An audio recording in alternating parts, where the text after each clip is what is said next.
BJP की नैया भंवर में डोल रही है। कितनी डोल रही है, कितना बड़ा भंवर है ये? मुकेश जी, ये अब हम मझधार में आ गए हैं। आज के चुनाव के बाद कुल मिला के 294 सीटों का फैसला बंद हो चुका है। एक जिसमें सूरत की सीट भी शामिल है जहाँ मतदान ही नहीं हुआ। पहली बार देश में ऐसी अद्भुत बात हो रही है, पता नहीं कितने बरसों बाद ये बात हो रहा होगा। आधा देश वोट डाल चुका है, इसलिए अब हम एक मोटा अनुमान लगा सकते हैं। मेरे सहयोगियों और मैंने मिलकर अनुमान लगाया कि सब रिपोर्ट के आधार पे ऐसा लगता है कि पहले 2 फेज़ बीजेपी और उसके सहयोगियों को 20 सीट का नुकसान हुआ था। लेकिन आज जो तीसरा फेज़ हुआ है, केवल इस फेज़ में बीजेपी और सहयोगियों 20 और सीट का नुकसान हो चुका है।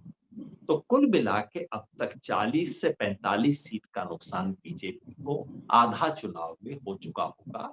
ये कंजर्वेटिव तरीके से कम वाली चीज़ देखें, चूँकि मेरी आमतौर पे समझ रहती है कि अपने विचार को, अपने पूर्वाग्रह को, अपनी आशाओं को संभावनाओं के आकलन से मिक्स ना किया जाए। आशा मेरी जो भी हो, मेरी प्रतिबद्धता तो स्पष्ट है, लेकिन इस आकलन के वक़्त हम इन चीज़ों को मिक्स ना करें, ऐसी कोशिश रखनी चाहिए।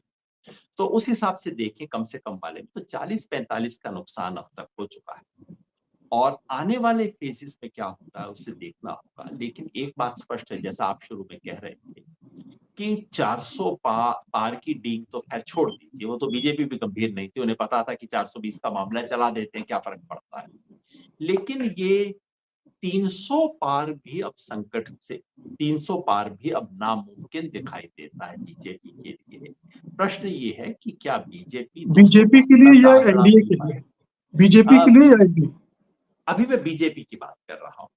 272 अब बीजेपी के लिए पार करना भी बहुत कठिन दिखाई दे रहा है, अगर ये मूल्यांकन सही, अगर ये 40-45 वाला मूल्यांकन सही है कि बीजेपी को खुद कोई 35 सीट का और अपोजिशन उनके साथियों को 10 और सीट का नुकसान ऑलरेडी हो चुका है, तो 35 सीट का नुकसान होते तो बीजेपी तो 272 से नीचे आ चुकी है, वो तो आधे रास्ते में है तब, आगे और जी। क्या स्थिति होगी।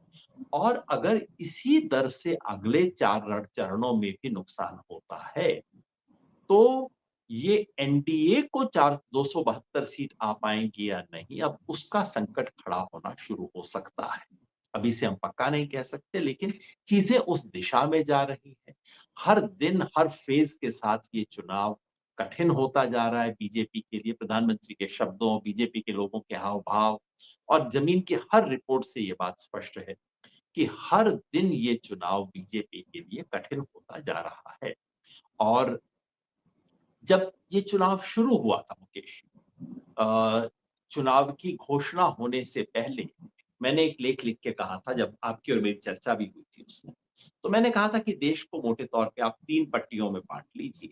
एक है तटीय पट्टी जो कि उड़ीसा से लेके केरला तक है, जहाँ विपक्ष का चैलेंज ये है कि यहाँ बीजेपी को बहुत गेन ना हो।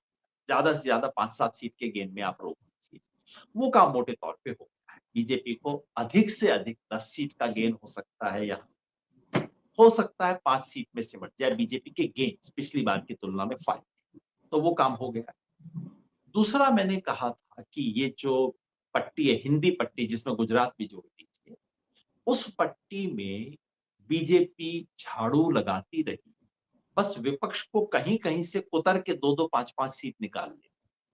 उस वक़्त मैंने कहा था राजस्थान से 4-5 निकल जाएँ, गुजरात से 2, मध्य प्रदेश से 3-4 और उत्तर प्रदेश में अगर आप किसी तरह से रोक लें बीजेपी को जहाँ थी पिछली बार, तो बस इतने में विपक्ष का काम चल जाएगा। क्योंकि बीच की जो पट्टी है उसके 4 राज्य हैं जिनको मैंने कहा था बैटल ग्राउंड स्टेट्स। ये मैंने कहा था कर्नाटका, महाराष्ट्र, बिहार और बंगाल, जिसमें बड़े उलट-फेर की गुंजाइश थी, ऐसा मुझे शुरू में लगता था। अब जबकि हम चुनाव के बिल्कुल मिडल में खड़े, उसको रिवाइज़ कैसे हम कर सकते हैं? मेरी समझ ये कि बंगाल को मैं उस लिस्ट से फिलहाल बाहर कर दूँगा, क्योंकि बंगाल में फिलहाल बहुत बड़े उलट-फेर की गुंजाइश दिखाई नहीं दे रही है। बीजेपी विधानसभा चुनाव की विफलता के बाद से कुछ ऊपर आई है। संदेश खली जैसी घटनाएं हुई है जिससे टीएमसी को नुकसान हुआ, होना चाहिए भी था उस तरह की घटना से। उधर कांग्रेस टीएमसी का गठबंधन नहीं हो पाया है। कांग्रेस ने लेफ्ट के साथ गठबंधन किया है, जो कि आज जिस इलाके में चुनाव हुआ वहां बीजेपी को नुकसान पहुंचा सकता है। ये जो त्रिकोणीय संघर्ष ये इसकी वजह से बंगाल को मैं इस लिस्ट से बाहर रख रहा हूँ। बीजेपी दावा करेगी कि उसके कोई 22-25 सीट आने वाली है, वो मैं नहीं मानता, लेकिन हाँ 18 के करीब कहीं पे है। बहुत बड़ा उलटफेर नहीं। तो बाकी 3 राज्यों में बीजेपी को नुकसान जैसा अपेक्षित था उससे ज्यादा हो रहा है। और इस लिस्ट में 2 और राज्य जुड़ गए हैं, राजस्थान और उत्तर प्रदेश। अब इनको एक-एक करके हम कर्नाटका। कर्नाटका में शुरू में लग रहा था, क्योंकि कर्नाटका का एक इतिहास है और मोदी जी के आने से पहले का इतिहास है। इन 3 में आप विधानसभा हरियाणा को नहीं जोड़ेंगे? इन जी 3 वो मैं राज्यों जी जी उस जो हरियाणा में सीटें कम है, हरियाणा में 10 सीट का उलटफेर नहीं हो सकता। मैं भी उसके ऊपर अंत में आऊंगा, क्योंकि ये 4-5 छोटे राज्यों को आप जोड़ दीजिए। इसमें मैं हरियाणा, दिल्ली और पंजाब और हिमाचल, इन सबको जोड़ के हम देख सकते हैं कि क्या असर होगा।